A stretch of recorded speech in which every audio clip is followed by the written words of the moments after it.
Ladies and gentleman, Chanakya Amit Shah ಹಾಗೆಯೇ ನರೇಂದ್ರ ಮೋದಿ ಅವರು ಯಾಕೆ ಸೋತ್ರು? ಹಾಗಾದರೆ ಸೋಲ್ತೀವಿ ಅಂತ ಗೊತ್ತಿದ್ರೂ ಕೂಡ ಯಾಕೆ ಈ ರೀತಿಯ ಬಿಲ್ಗಳನ್ನು ಒಟ್ಟಿಗೆ ಸೇರಿಸಿ ಲೋಕಸಭೆಗೆ ತಂದರು?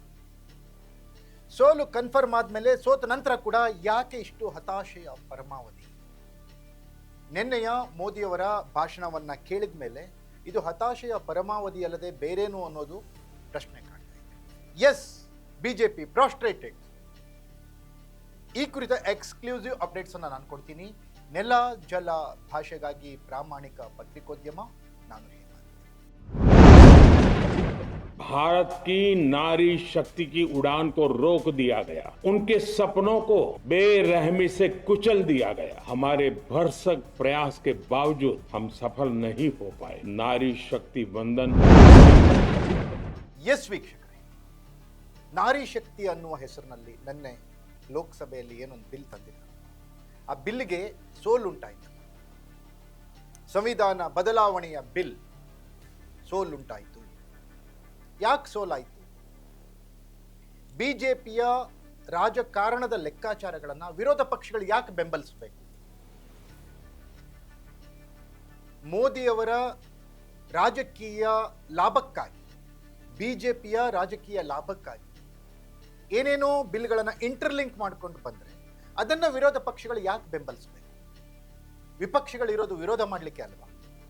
ವಿಪಕ್ಷಗಳು ಬೆಂಬಲಿಸಲಿಲ್ಲ ಅಂತ ಇವರು ಬೀದಿ ಬೀದಿಗಳಲ್ಲಿ ಕಣ್ಣೀರು ಹಾಕಿದ್ರೆ ಸತ್ಯಾಂಶ ಅನ್ನೋದನ್ನ ಮುಚ್ಚಾಕ್ಲಿಕ್ಕಾಗತ್ತೆ ಇಲ್ವಲ್ಲ?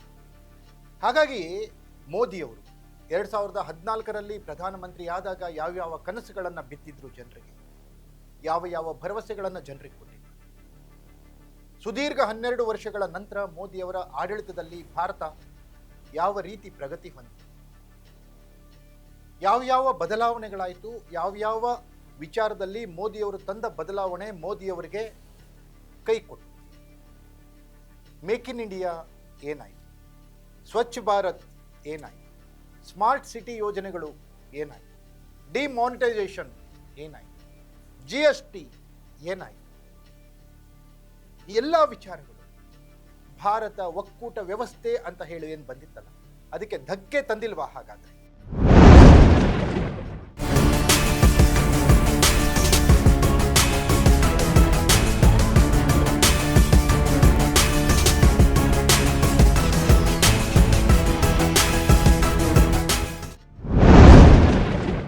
ದಕ್ಷಿಣ ಭಾರತದ ಹಿತವನ್ನ ಅಷ್ಟಾಗಿ ಈ ಸರ್ಕಾರ 2014ರಿಂದ ಇಲ್ಲಿಯವರೆಗೂ ಕಾಪಾಡ್ಕೊಂಡು ಬಂದಿದೆಯಾ?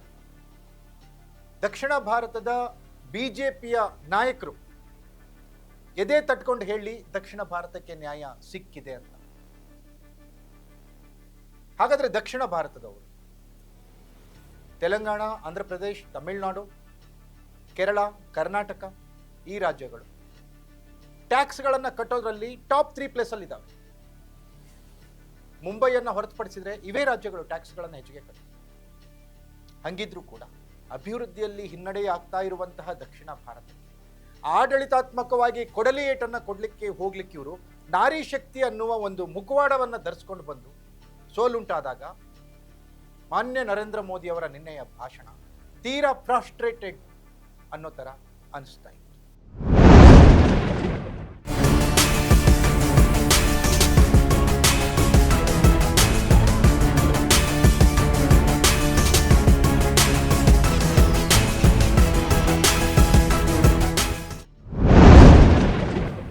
ಎಸ್ ವೀಕ್ಷಕರು, ಆಡಳಿತಾತ್ಮಕವಾಗಿ ಯೋಜನೆಗಳನ್ನು ಅನುದಾನವನ್ನು ಉತ್ತರ ಭಾರತದ ರಾಜ್ಯಗಳಿಗೆ ಹೋಲಿಸಿದರೆ ಉತ್ತರ ಪ್ರದೇಶ್, ಬಿಹಾರ್, ರಾಜಸ್ಥಾನ್, ಗುಜರಾತ್,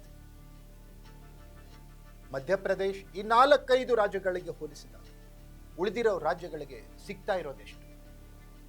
ಯಾಕೆ ಕಡಿಮೆ ಸಿಗ್ತಾ ಇದೆ? ಈ ಪ್ರಶ್ನೆ ಮಾಡುವ ತಾಕತ್ತು ಮತ್ತು ನೈತಿಕತೆ ಆ 5 ರಾಜ್ಯಗಳನ್ನು ಹೊರತುಪಡಿಸಿ ಇನ್ನುಳಿದ ರಾಜ್ಯಗಳ ಸಂಸದರಿಗಿಲ್ವಾ? ಅದನ್ನು ಪ್ರಶ್ನೆ ಮಾಡಿಲ್ಲ. ಓಕೆ, ಈಗ ಬಂದಿರುವಂತಹ ಡಿಲಿಮಿಟೇಷನ್, ಕ್ಷೇತ್ರಗಳ ಪುನರ್ವಿಂಗಡಣೆ, ನಾರಿ ಶಕ್ತಿ ಜೊತೆಗೆ ಸೇರಿಸೋದೇನಿತ್ತು? ಅದು ಸಪರೇಟ್, ಇದು ಸಪರೇಟ್ ಮಾಡ್ಬೋದಿತ್ತು.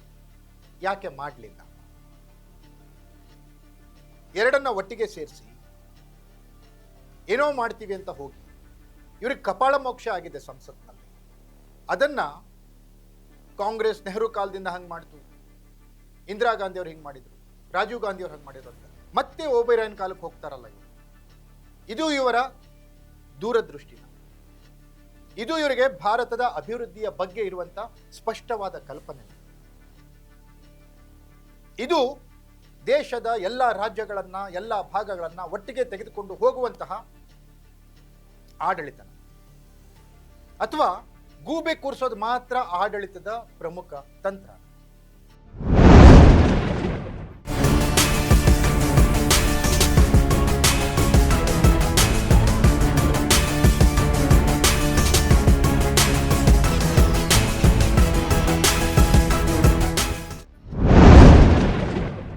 ಎಸ್ ವೀಕ್ಷಕರೇ, ಈ ಬಿಲ್ ಸೋಲ್ತೀವಿ ಅಂತ ಮೋದಿ ಮತ್ತು ಅಮಿತ್ ಶಾ ಅವರಿಗೆ ಗೊತ್ತಿತ್ತು. ಯಾಕಂದ್ರೆ ಅವರಿಗೆ ಬೇಕಾದಷ್ಟು ಸಂಖ್ಯಾಬಲಗಳು ಅವರಲ್ಲಿ ಇರಲಿಲ್ಲ. ಆದರೂ ಕೂಡ ತುರಾತುರಿಯಲ್ಲಿ ಈ ಬಿಲ್ ಅನ್ನು ತಂದಿದ್ಯಾ. ತಮಿಳುನಾಡು ಟಿಎಂಸಿ ಸಂಸದರು ಇದಕ್ಕೆ ಸಪೋರ್ಟ್ ಮಾಡಲಿಲ್ಲ, ಅವರೆಲ್ಲ ಮಹಿಳಾ ವಿರೋಧಿಗಳಂತ ಬಿಂಬಿಸಿ ಮಹಿಳೆಯರ ಓಟುಗಳ ಮೇಲೆ ಕಣ್ಣಿಡ್ಲಿಕ್ಕೆ ಇವರು ತಂದಿದ್ದ ಪಂಚರಾಜ್ಯ ಚುನಾವಣೆಗಳು. ಬುದ್ಧಿ ಇರುವಂತ ಯಾವುದೇ ನಾಯಕರು ಕೂಡ, ಯಾವುದೇ ಪ್ರಜೆಯು ಕೂಡ ಈ ಮೂರು ಬಿಲ್ಗಳನ್ನು, ಒಂದಕ್ಕೊಂದು ಸಂಬಂಧ ಇಲ್ಲದೆ ಇರುವಂತ ಬಿಲ್ಗಳನ್ನು, ನಾರಿ ಶಕ್ತಿ, ಮಹಿಳಾ ಮೀಸಲಾತಿ, ಪುನರ್ವಿಂಗಡಣೆ, ಮೂರನ್ನು ಸೇರಿಸಿ ಯಾರು ಹೋಗ್ತಾರೆ? ಖಂಡಿಸಲೇಬೇಕಲ್ವಾ? ಅಫ್ಕೋರ್ಸ್ ವಿರೋಧ ಪಕ್ಷಗಳ ಕೆಲಸನೇ ಖಂಡಿಸಿದವು. ಅದನ್ನ ರಾಜಕೀಯವಾಗಿ ಯಾವ ರೀತಿ ಎದುರಿಸಬೇಕು ಅನ್ನೋದನ್ನ ಬಿಟ್ಟು ನರೇಂದ್ರ ಮೋದಿ ಅವರು ಈ ರೀತಿ ಹತಾಶೆಯ ಪರಮಾವಧಿಗೆ ಹೋಗಿದ್ದು ಮಾತ್ರ ನರೇಂದ್ರ ಮೋದಿ ಅಂತ ಧೀಮಂತ ನಾಯಕರಿಗೆ ಶೋಭೆ ತರತಕ್ಕದ್ದು ಅಲ್ಲ ಅನ್ನುವಂಥದ್ದು ಈಗ ತೀವ್ರ ಚರ್ಚೆಗೆ ಒಳಗಾಗ್ತಾ ಇದೆ. ಅದೇ ರೀತಿ ಕಾಂಗ್ರೆಸ್ ಕೂಡ ಈಗ ತಿರುಗಿ ಬಿದ್ದಿದೆ. ಬೇರ್ಪಡಿಸಿ ಬಿಲ್ಗಳನ್ನ ಬೈಫರ್ಕೇಟ್ ಮಾಡಿ, ಸಪರೇಟ್ ಮಾಡಿ, ಮಹಿಳೆಯರ ಪರವಾಗಿದ್ದೀವಿ. ಮಹಿಳೆಯನ್ನ ಪ್ರಧಾನಮಂತ್ರಿ ಮಾಡಿದ್ದೇ ಕಾಂಗ್ರೆಸ್. ಆಮೇಲೆ ಮಹಿಳೆಯರ ಬಗ್ಗೆ ಬಿಜೆಪಿಗೆ ಎಷ್ಟು ಗೌರವ ಇದೆ ಅನ್ನೋದನ್ನ ಅವರ ಶಾಸಕರು, ಸಂಸದರ ವರ್ತನೆಗಳು, ಅವರ ಕೇಸ್ನ ಹಿಸ್ಟರಿಯನ್ನು ತೆಗೆದಾಗ ಗೊತ್ತಾಗುತ್ತೆ. ಬಿಜೆಪಿ ಶಾಸಕರಲ್ಲಿ ಎಷ್ಟು ಜನ ಮಹಿಳಾ ಪೀಡಕರಿದ್ದಾರೆ, ಬಿಜೆಪಿ ಸಂಸದರಲ್ಲಿ ಎಷ್ಟು ಜನ ಮಹಿಳೆಯರಿಗೆ ದೌರ್ಜನ್ಯ ಮಾಡಿರೋರಿದ್ದಾರೆ ಅನ್ನೋದು ಆ ಅಂಕಿಅಂಶಗಳನ್ನು ತೆಗೆದಾಗ ಗೊತ್ತಾಗುತ್ತೆ.